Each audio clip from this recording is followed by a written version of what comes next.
నిన్నటి స్వాతంత్ర దినోత్సవ సందర్భంగా చేసిన ఉపన్యాసాలు చంద్రబాబు నాయుడుకు ఉపయోగపడే పద్ధతుల్లో చంద్రబాబు నాయుడు ఉపన్యాసం కొనసాగింపులో భాగంగానే రేవంత్ రెడ్డి కూడా మాట్లాడిండు. అది ఒక్క మాటలు చెప్పాలంటే చంద్రబాబు నాయుడు రాసిచ్చిన ఉపన్యాసాన్ని రేవంత్ రెడ్డి మాట్లాడాడు. కానీ డ్రామా చేసి ఏదో మీడియాల డబ్బా ఛానళ్లలో ఏదో ముఖ్యమంత్రులు పోటీపడి మాట్లాడిన కొంతమంది వేసినారు.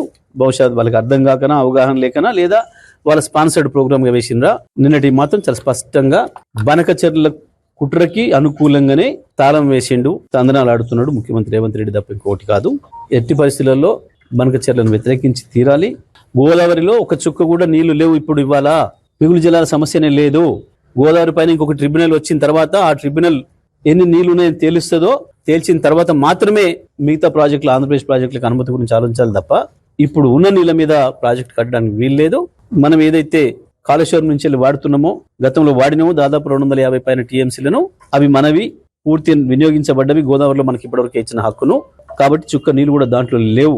ఈ విషయాన్ని మాట్లాడకుండా రేవంత్ రెడ్డి దాచిపెట్టడం, మళ్ళీ కేసీఆర్ గారి పైన మాట్లాడడం అంటే ఇది చంద్రబాబు వంతబడ్డం తప్ప ఇంకోటి కాదు. తెలంగాణ ప్రజలకు ద్రోహం చేయడం తప్ప ఇంకోటి కాదు.